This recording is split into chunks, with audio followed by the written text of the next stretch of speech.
7 kebohongan uang yang bikin lu miskin. Karena uang itu adalah mindset. Jadi, apapun yang ada di pikiran lu, itu yang bikin uang lu berapa. Jadi, gua akan bahas virus-virus yang bisa disebarkan oleh orang-orang miskin. Kebohongan pertama yang disebarkan oleh orang miskin adalah uang itu jahat dan orang kaya itu egois. Ini adalah ajaran sesat. Ya, karena uang itu adalah netral. Ini banyak banget virus disebarkan oleh orang-orang miskin, keluarga orang miskin, orang tua orang miskin, dan teman-teman orang miskin. Mereka bilang bahwa uang itu jahat. Lihat yang punya rumah bagus itu pasti adalah orang jahat. Dia pasti penjahat, dia pasti melakukan sesuatu tindak kriminal untuk mendapatkan uangnya. Lihatlah artis itu, dia bisa kaya ya, dia 30 tahun ngartis, dia pasti cuci uang. Uang itu netral. Uang adalah kaca pembesar. Apakah kalian nggak pernah melihat ketika truk jatuh ya, bawa makanan, bawa telur, bawa apapun itu, ujung-ujungnya apa? Dijarah oleh orang miskin. Apakah ada orang yang punya uang banyak lalu jadi jahat? Ada. Ada yang punya uang banyak lalu jadi berbagi seperti Warren Buffett dan membagikan 99,9%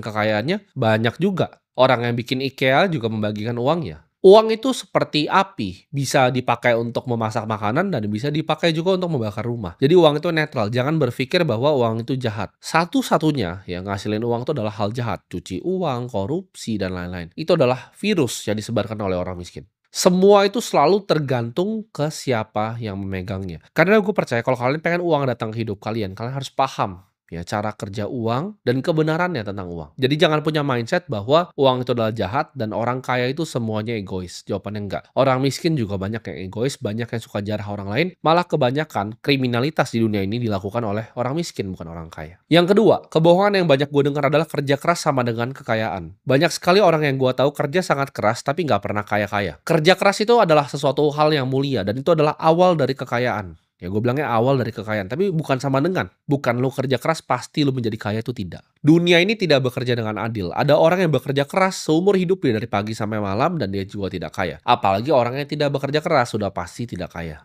Yang bikin kaya itu bukan kerja keras, tapi kerja benar, ya, kerja dengan hikmat di ladang yang tepat, di waktu yang tepat juga. Kadang dunia ini tuh bukan seberapa keras lu mendayung, tapi lu mendayung dengan kapal apa. Ada beberapa industri di dunia ini di bawah matahari ini yang bikin lebih banyak orang kaya dibanding industri yang lain. Itu adalah fakta yang terjadi. Kalian semua yang di sini itu harus belajar melihat peluang yang biasanya orang lain nggak bisa lihat. Apakah lu bisa jadi orang kaya dengan jualan nasi goreng bekerja keras dari pagi sampai malam? Jawabannya bisa. Mungkin lu nabung untuk bikin gerobak kedua, gerobak ke-10, gerobak ke-20. Lalu bikin cabang rumah makan pertama, lalu rumah makan ke-20. Bisa nggak bikin ratusan juta per bulan? Bisa. Tapi apakah itu kaya raya? Tidak. Kerja keras bisa. Ya, bawa lu sampai kaya, tapi untuk kaya raya tidak bisa. Dibutuhkan industri dan pilihan industri yang tepat. Apakah bisa kaya dengan lu membuat suatu software yang membantu customer service semua perusahaan di dunia dengan artificial intelligence supaya mereka bisa pangkas nih 100 customer service-nya diganti AI yang buatan lu, AI agent yang buatan lu, lalu bisa balas semua CS-nya. Contohnya perusahaan seperti Traveloka, CS-nya itu semua pakai perusahaan punya lu. Contohnya seperti perusahaan yang gua punya, semua CS-nya itu pakai software lu. Itu jauh akan lu lebih kaya dibanding lu jual nasi goreng sampai 20 cabang atau 30 cabang. Jadi jawabannya adalah pilihan industrinya. Ada industri seperti finance and investment yang bikin orang tuh banyak sekali yang kaya. Karena investasi itu adalah ujungnya. Banyak yang nanya kenapa gue adalah seorang investor. Awalnya memang gue pedagang dulu ya. Level 1 pedagang, level 2 itu pengusaha, level ketiga baru investor. Semua pengusaha paling kaya di dunia itu ujung-ujungnya jadi investor.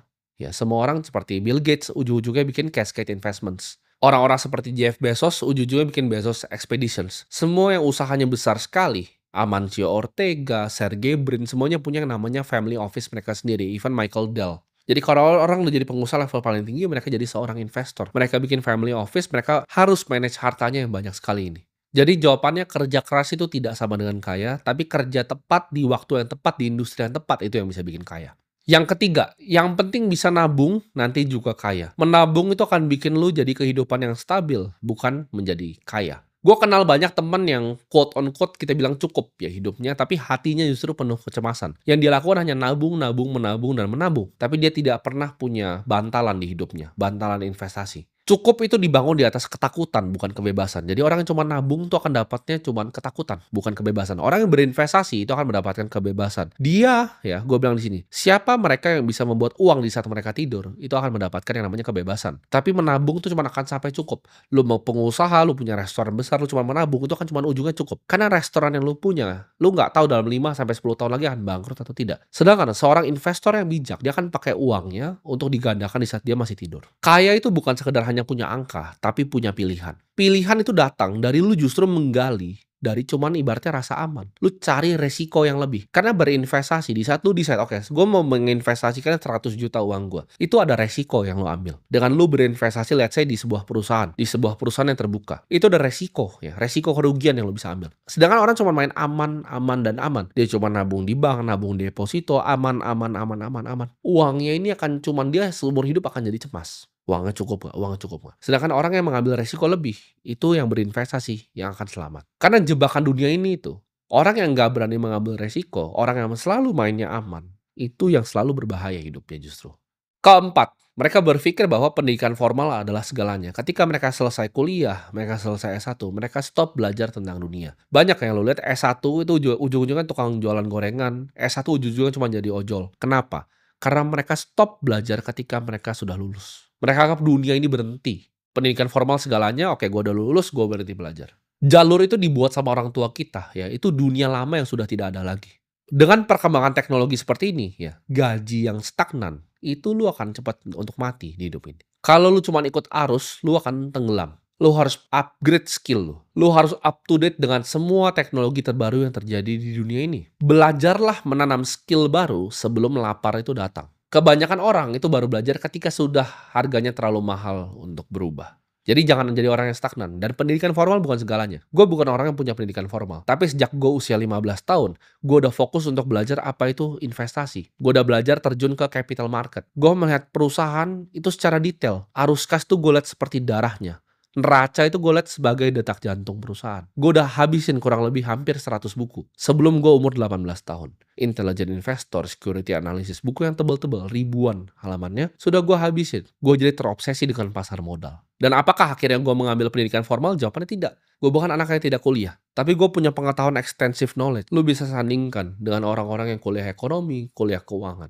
Gue rasa ilmu gue gak kalah jauh. Kelima, ini yang bikin banyak anak muda jatuh. Kebohongan tentang uang yang parah di negara ini menurut gue adalah rumah adalah alat investasi. Ini keliru dan ini salah besar. Akhirnya ke ujung-ujungnya orang yang seperti ini mereka itu terjerat riba. Kenyataannya yang kita lihat rumah itu bukan perlombaan kok. Bukan berarti tetangga lu punya rumah lu cuman ngontrak dia lebih keren dari lu. Enggak. Neracanya dia mungkin minus. Kalau lu lihat manusia itu ada neracanya, ada aset, ada liabilitasnya. Aset cuma berapa, liabilitasnya besar itu rumahnya bank. Lu ngontrak ke rumahnya orang, dia ngontrak ke rumahnya bank. Ketika dia nggak bisa bayar, rumahnya dia disita. Lu masih bisa pindah kontrakan ke tempat yang lain. Dia hilang. Semua income yang dia buang setiap bulan itu hilang ketika dia nggak bisa bayar. Ketika satu PHK dia nggak punya dana darurat, dia selesai hidupnya, lu enggak. Jadi jangan lihat karena dia itu nyicil, dia punya rumahnya kira-kira punya dia lebih keren, enggak. Ingat, cicilan 25 tahun itu bukan kemajuan, tapi itu adalah rantai yang mengikat leher lu seumur hidup. Aset yang benar adalah aset yang menghasilkan, bukan yang lu bayarin asetnya terus. Itu bukan aset, itu liabilitas. Orang bilang, tapi kan itu properti. Properti itu akan jadi aset ketika capital gain-nya naik dan lu mendapatkan biaya sewa. Ini baru disebut lu digabungkan ini dua jadi IRR, Internal Rate of Return dari sebuah properti. Tapi kalau capital gain-nya nggak pasti, rumahnya biasa-biasa aja, lu nyicil jadi liabilitas di neraca lu, dan ya lu gimana cara sewain orang lu tinggal di sana? Ini bukanlah sebuah aset. Hutang adalah beban untuk satu orang dan aset untuk orang yang lain. Ya, ketika lu ambil KPR itu adalah aset. Ya, itu adalah obligasi dari bank. Rumah itu hanyalah tempat pulang, ya, bukan lambang untuk pamer. Keenam, main aman adalah pilihan paling benar. Ini ada hubungannya dengan tadi gue bilang menabung. Dunia ini lucu, makin lu main aman, makin lu miskin. Makin lu main aman, makin sulit hidup lu. Hoki itu datang ke mereka yang berani, selalu. Saking takutnya kamu sama investasi, lu simpen semua uangnya ya di bawah bantal. Lu nggak berani berinvestasi di kripto, lu nggak berani berinvestasi di saham, lu nggak berani berinvestasi di bonds. Lu takut ya, lu takut belajar hal baru, lu takut belajar teknologi baru. Lu cuman simpen semua uangnya di celengan ayam lu. Main aman itu bikin lu tua tanpa hasil. Nggak ada orang besar yang hidup di dunia ini itu main aman. Alexander the Great itu nggak pernah main aman. Warren Buffett itu nggak pernah main aman. Julius Caesar tuh nggak pernah main aman. Napoleon Bonaparte pun nggak pernah main aman. Tidak ada yang main aman dan di dunia ini jadi manusia yang diingat. Lu harus ingat ya.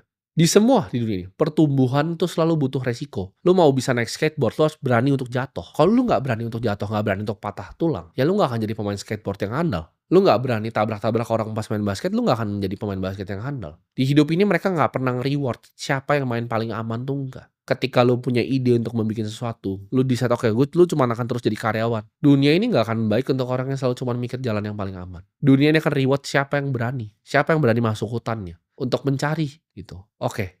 gue itu paling jago di dunia di mana, dan eksplorasi hal itu. Seperti gue eksplorasi, oke gue pengen jadi investor nomor satu di dunia ini. Apa yang harus gue lakukan? Gue telan semuanya. Gue liat industrinya siapa aja. Gue pelajari dari orang-orang terbaik di industrinya. Semua ya, yang Warren Buffett pernah tulis tentang perusahaannya Berkshire dari 1977, gue masih ingat. Itu semuanya gue baca sampai habis. Gue ingat kesulitan apa yang dia lakukan di 2008. Apa yang harus dia korbankan untuk selamatin yang dia punya. Ketika COVID, apa aja yang dia gagal? Oke, dia beli perusahaan-perusahaan airline yang akhirnya gagal. Kesalahan-kesalahan investasi yang dilakukan, gue pelajari satu demi satu. Karena gue pengen jadi the next Warren Buffett. Gue pelajari semua seluk-beluk investasi yang ada di dunia ini. Di stress bond investing, gue pelajari. Gimana caranya perusahaan-perusahaan seperti Elliott Management itu ngambil bondnya perusahaan seperti Argentina, bahkan ditukar sama kapalnya. Karena mereka default dan nggak bisa bayar. Semua aset kelas yang ada di dunia ini gue pelajari. Mau itu dari macro investing. Ngeliat oke, apa yang terjadi di dunia. Dan apa yang kita bisa bet di dunia ini. Oh, kenaikan emas ini korelasinya apa? Oh, kalau suku bunga naik, suku bunga turun ini korelasinya apa? Oh, gimana caranya ngeliat perusahaan? Long short equity itu seperti apa? Kalau gue lihat misalnya Nvidia ini bagus, dan nextnya ada perusahaan yang kira-kira menurut gue kurang bagus, gimana cara hedgingnya seperti apa? Ini semua gue pelajari, dan ini semua ini butuh resiko. Ketika lu mau taruh uang ya, gue udah private equity play. Oke, ini perusahaan bikin segini uangnya. Kira-kira cash flow-nya sampai 15 tahun ke bisa segini. Gue diskon arus kas masa depannya ke discount rate-nya. Itu semua gue pelajari dari gue masih sangat kecil. Gue nggak tiba-tiba bisa jadi seperti sekarang. Semua itu butuh proses, dan ini bukan dengan gue main aman, enggak. Gue resikokan uang gue, dan banyak sekali gue gagal dalam investasi. Investasi itu bukan game yang lu harus menang 100%. Lu menang 65% di investasi aja lu udah sangat jago. Dan uang lu akan berganda sangat banyak. Ini banyak orang-orang miskin yang keliru. Mereka pikir, oke, dia salah di investasi ini. Oh, gue bangga kalau gue salah di investasi. Karena dengan kesalahan itu gue bisa belajar. Dan hanya butuh 65% kok. Bahkan 55%. Karena lu harus selalu ambil bet yang asimetris. Resiko sekecil mungkin untuk mendapatkan sebesar mungkin. Dan kalau gagal pun ya udah nggak masalah. Dicoba lagi. Banyak yang gue lakukan yang gue gagal. Baik saham, kripto, banyak sekali yang gue gagal. Tapi gue sangat bangga. Dan gue pengen kalian juga lihat prosesnya semuanya. Ketujuh, dan ini menurut gue yang paling bahaya. Berhutanglah untuk mulai suatu bisnis. Ini jelek sekali, minta ampun jelek sekali. Banyak orang-orang daerah mungkin menggadai mereka punya aset macam-macam untuk berbisnis yang tidak pasti. Bunga hutang itu adalah sebuah kepastian, dan bisnis itu adalah ketidakpastian. Tidak ada yang pasti lu bisa lakukan untuk berhutang untuk bisnis. Kalian mungkin akan counter gue, tapi perusahaan TBK banyak yang punya hutang, itu mereka aja. Ada juga perusahaan TBK yang nggak punya hutang. Perusahaan private besar yang kayak TBK nggak punya hutang aja ada. Kalau hutang untuk jangka pendek, hutang vendor segala macam nggak masalah. Gue ngomong hutang jangka panjang, liabilitas jangka panjang. Ini ya, perusahaan yang melakukan ini TBK ketika krisis 98 terjadi. Gue tahu persis karena gue tahu orang-orangnya. Gue kenal dengan Bang Sandi, gue kenal dengan orang-orang pelaku industrinya. Ketika mereka berhutang banyak dan hutangnya dalam valuta asing, ketika itu naik, mereka bukan orang bodoh, mereka orang pintar. Tapi karena mereka berhutang dan hutangnya dalam USD, apa yang terjadi ketika USD-nya naik dan krisis terjadi di dunia? Kebakaran. Ketika ombaknya kena tarik lagi, lu main di pantai nih. Ketika ombaknya kena tarik, lu akan lihat siapa yang berenang telanjang. Lu investasi nih, ya, pakai hutang, tuh ujungnya pasti bencana. Long term capital management, hedge fund terbesar di dunia, 100 PhD yang kerja, pakai hutang, pakai leverage, lu bangkrut. Orang yang main-main spek segala macam, pakai hutang, bangkrut ujung-ujungnya. Jangan pernah berhutang untuk investasi, jangan pernah berhutang untuk berbisnis, itu ajaran sesat. Buat investasi dan berbisnis saja ajaran sesat, apalagi untuk gaya hidup, untuk beli mobil, beli rumah, beli segala macam, udah. Stop gitu. Karena orang yang nggak pernah berhutang kayak gue lebih sulit untuk bangkrut. Gue bukan bilang nggak bisa untuk bangkrut, tapi gue lebih sulit untuk bangkrut karena gue tidak punya hutang. Hidup gue tuh tanpa hutang. Investasi gue semua ke nol, gue masih punya aset. Gue nggak punya hutang. Jadi hindari 7 kebohongan itu, gue yakin hidup lo akan berubah.